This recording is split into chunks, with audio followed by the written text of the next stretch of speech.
नमस्कार दोस्तों, स्वागत है आप सभी का एक बार फिर से हमारे चैनल ज्योतिष ग्रंथ गंगा में।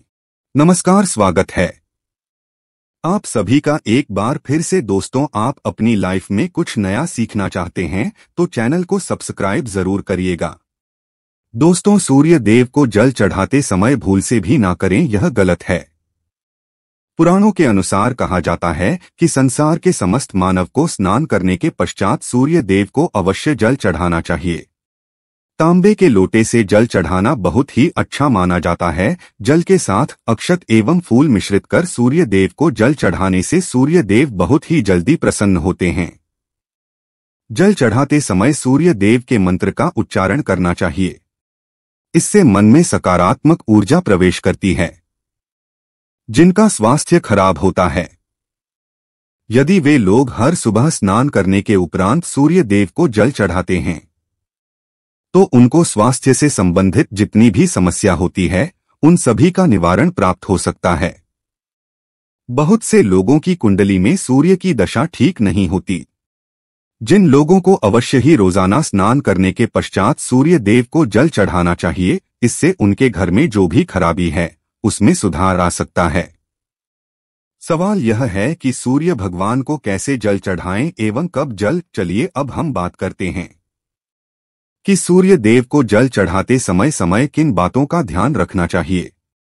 यदि आप सूर्य देव को जल चढ़ाते समय यह गलतियां कर रहे हैं तो सूर्य देव को जल चढ़ाना और ना चढ़ाना एक समान है। आइए जानते हैं सूर्य देव को जल चढ़ाते समय होने वाली गलतियों के बारे में। हो सकता है कि इन्हीं गलतियों के कारण आपकी रोजाना सूर्य देव को जल देने आपको किसी भी तरह का कोई लाभ प्राप्त नहीं हो पा रहा है। लेकिन दोस्तों, उससे पहले आपसे रिक्वेस्ट करते हैं कि वीडियो को लाइक जरूर करिएगा, दोस्तों को शेयर कर दीजिएगा और आपने अभी तक चैनल को सब्सक्राइब नहीं किया है तो चैनल को सब्सक्राइब करके बेल आइकन दबाइएगा। सबसे पहली बात, पूर्व की ओर मुख रखें। सूर्य देव को हमेशा पूर्व की ओर मुख रख के जल चढ़ाना चाहिए। जल चढ़ाते समय उस जल के छींटे आपके पैरों के ऊपर नहीं पड़नी चाहिए। हमेशा इस बात का ध्यान रखिए कि जहां से भी जल चढ़ा रहे हैं उस स्थान से सूर्य देव को देने वाले अर्घ्य का जल आपके पैर में किसी भी हाल में नहीं गिरना चाहिए। अगर जल चढ़ाते वक्त आपके पैर में वो जल गिरता है तो यह अच्छी बात नहीं है, क्योंकि इससे सूर्यदेव क्रोधित हो जाते हैं। आपके ऊपर किसी की अशुभ दृष्टि भी पड़ सकती है। सूर्य देव को जल चढ़ाते समय सूर्य देव के मंत्र का जाप करें। ओम सूर्याय नमः। दूसरी बात, बिना स्नान किए जल ना चढ़ाएं। भूल से भी यह गलती ना करें। बिना स्नान किए सूर्य देव को जल चढ़ाएं। सूर्य देव को स्वच्छता बेहद ही पसंद है। ऐसे में यदि आप बिना स्नान किए उन्हें जल चढ़ाएंगे तो वह आपसे रुष्ट हो जाएंगे और आप जिस कारण से उन्हें जल चढ़ा रहे थे उस कार्य में भी आप असफल हो जाएंगे। तीसरी बात का, ताम्रपत्र का उपयोग। आजकल प्लास्टिक का बड़ा फैशन चल रहा है। प्लास्टिक की किसी भी प्रकार की चीजों से सूर्य देव को जल बिल्कुल भी अंकित न करें। इसके अलावा स्टील, पीतल का इत्यादि पत्रों का भी प्रयोग न करें। सूर्य देव को जल चढ़ाने के लिए हमेशा ताम्रपत्र का प्रयोग करना चाहिए। इसके पीछे वैज्ञानिक कारण यह भी है कि सूर्य देव की उष्णता से प्लास्टिक से कुछ जहरीली गैसें निकलती है जो हमारी सेहत के लिए भी अच्छी नहीं होती। चौथी बार, ब्रह्मा मुहूर्त में ही अर्पित करें जल। कोशिश करें कि ब्रह्मा मुहूर्त में ही आप सूर्य देव को जल अर्पित करें। ब्रह्मा मुहूर्त का समय अर्थात सुबह के 3 से 5 बजे का समय सूर्य देव को जल अर्पण करने का सबसे अच्छा समय माना जाता है। जल चढ़ाने से पूर्व आपकी नियमित क्रियाकलाप भी पूर्ण होनी चाहिए। आप स्वच्छ वस्त्र पहनकर ही सूर्य को अर्घ्य दें। ऐसा करने से नवग्रह की कृपा जल चढ़ाने वाले व्यक्ति के ऊपर सदैव बनी रहती है। पांचवी बात, अक्षर एवं फूल अवश्य हो। सूर्य देव को जल चढ़ाते समय जल में अक्षत, रोली, फूल अवश्य होनी चाहिए। अगर आपके पास कुछ भी नहीं है तो अक्षर से काम चला सकते हैं। बस खाली सिर्फ जल ना चढ़ाएं। छठी बात, हाथ सिर के ऊपर रखें। हमेशा अपने हाथों को सिर के ऊपर रखकर ही सूर्य देव को जल अर्पित करना चाहिए। जब जल की धारा सूर्य देव को अर्पित करते वक्त गिरती है तो उसी धारा से सूर्य देव को देखना चाहिए।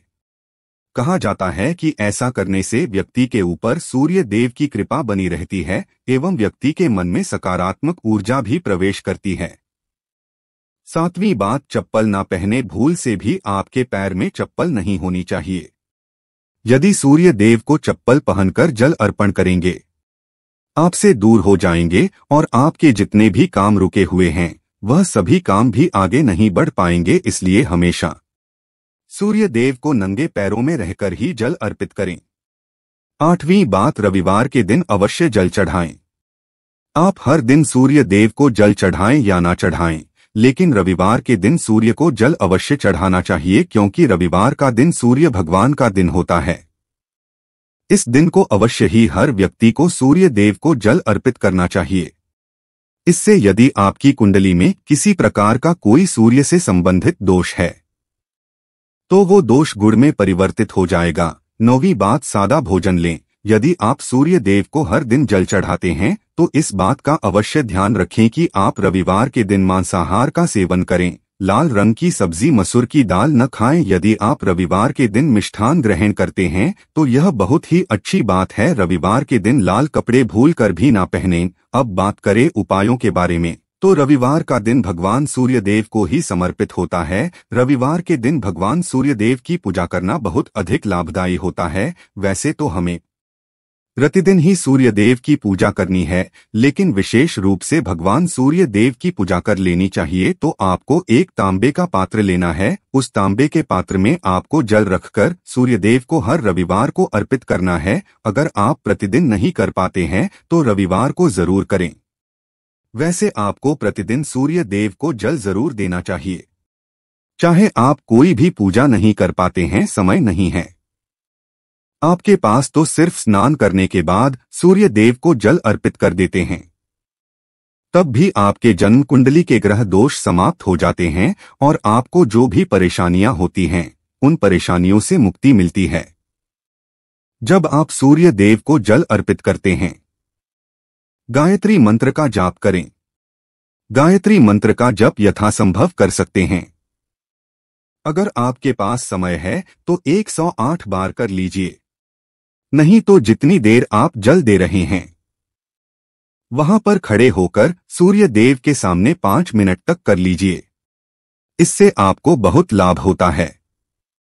गायत्री मंत्र का जप करने से जैसे सूर्य देव को समय हम गायत्री मंत्र का जप करते हैं तो हमारी नौकरी में अगर कोई बाधा आती है तो वो दूर होती है, नकारात्मक ऊर्जा दूर होती है।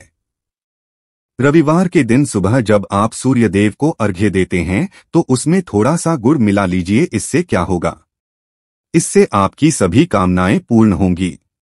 अगर आप भगवान सूर्य देव को जल अर्पित करते हैं, उसमें थोड़ा सा गुड़ मिलाकर अर्पित करते हैं, आपकी सभी कामनाएं पूर्ण हो जाती है।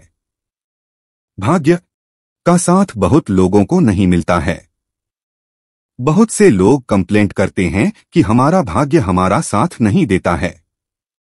ऐसे में भाग्य का कारक माना गया है, प्रबल कारक माना गया है सूर्य देव को। तो जब आप सूर्य देव को सुबह जल देते हैं तो जल देते समय आपको गायत्री मंत्र का जप करना है और उसके अलावा आपको भाग्य का साथ चाहिए तो रविवार के दिन गुड़ और चावल का दान करना अच्छा माना जाता है। गेहूं का दान भी आप कर सकते हैं। गेहूं और गुड़ का दान करने बहुत श्रेष्ठ माना जाता है और इसको करने से आपकी सभी काम करने लग जाते हैं।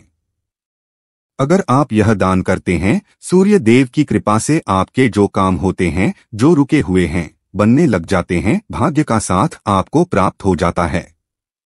अगर आपके आत्मविश्वास में कमी आ गई है, पराक्रम में कमी आ गई है और आत्मविश्वास आपका कमजोर होता जा रहा है, ऐसे में आपको चाहिए कि रविवार के दिन अपने माथे पर लाल चंदन का तिलक लगाएं।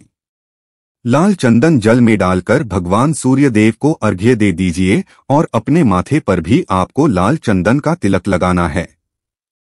जब आप जल देते हैं भगवान सूर्य देव को, तब आप उसमें लाल चंदन, जब सूर्य देव को जल अर्पित करते हैं तो उसके बाद उस तांबे के पात्र में थोड़ा सा जो लाल चंदन है वह किनारे पर लगा होता है। जो हम कोई भी वस्तु डालकर अर्पित करते हैं तो किनारे पर थोड़ा मात्र से ही अनामिका उंगली में आपको लाल चंदन लेता है और इसे अपने मस्तक पर लगाना है।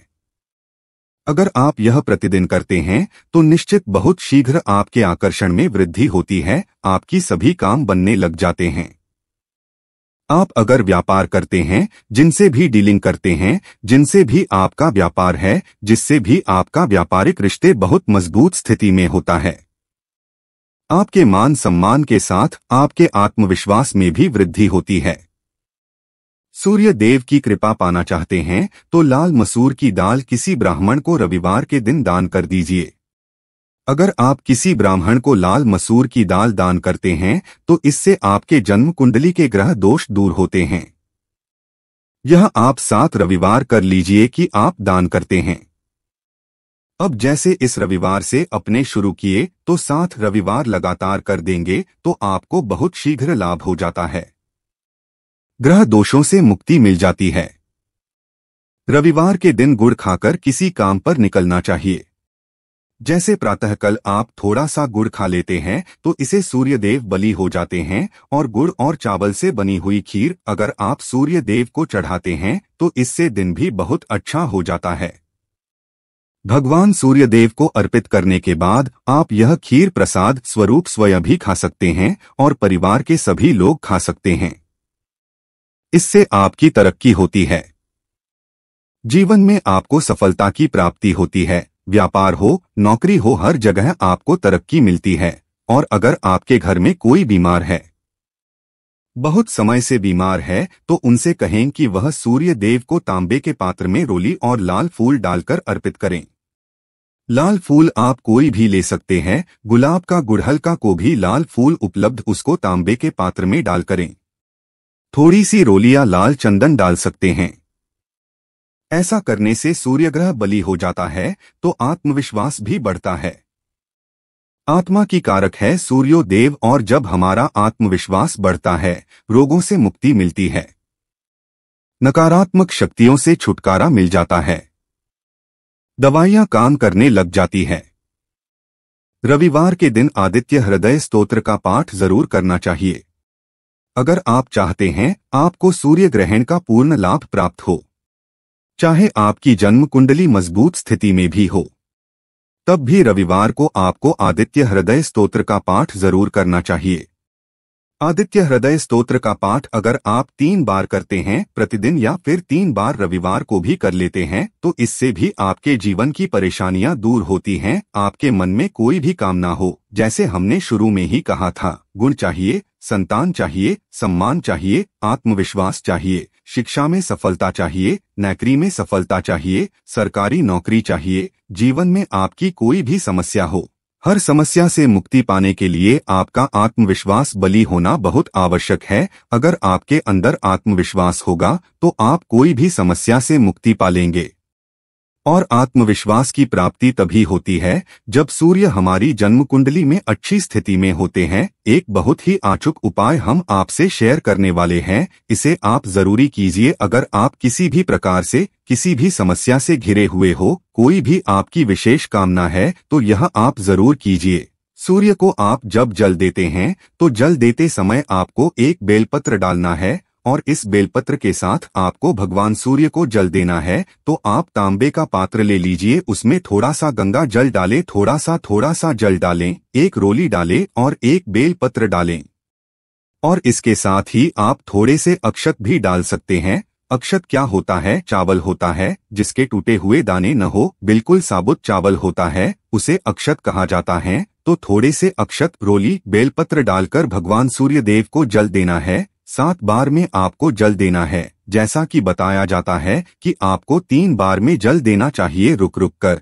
एक ही पात्र का जल हम 3 बार में देते हैं, रुक रुक कर हम 3 बार में देते हैं। हमें बेलपत्र डालना है, तो इस विशेष सामग्री की वजह से हम इस जल को 7 बार में भी दे सकते हैं। तो आप रोक रोक कर उसी पात्र के जल को 7 बार में दीजिए। भगवान सूर्य देव को देखते हुए आपको मंत्र बोलना है, ओम हरि हरि सूर्याय नमः, ओम हरि हरि सूर्याय नमः।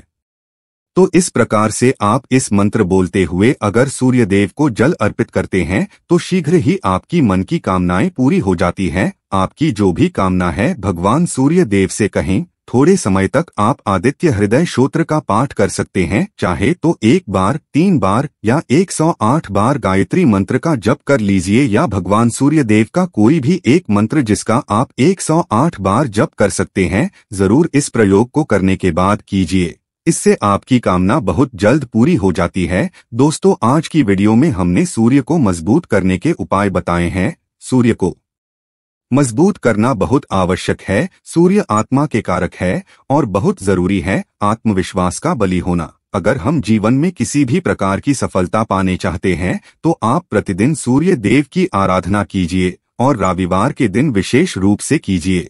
रविवार के दिन गाय को हरी चारा खिलाने से पुण्यफल की प्राप्ति होती है। दान करने से जातक को 1 लाख यज्ञ के बराबर पुण्य मिलता है। इसलिए रविवार के दिन सामर्थ्य और श्रद्धा के अनुसार सूर्य आराधना करनी चाहिए ताकि ज्यादा से ज्यादा आशीर्वाद मिल सके। उम्मीद करते हैं आज की वीडियो से आपको लाभ जरूरी होगा। आज के लिए बस इतना ही। दोस्तों, अगर आपको वीडियो पसंद आई हो तो वीडियो को लाइक जरूर कीजिएगा और दोस्तों को शेयर करके सब्सक्राइब कीजिएगा और बेल आइकॉन को प्रेस कीजिएगा जिससे आपको ऐसी ही वीडियो की नोटिफिकेशन सबसे पहले मिले। दोस्तों, मिलते हैं अगले वीडियो में। तब तक के लिए goodbye and thanks for watching my video.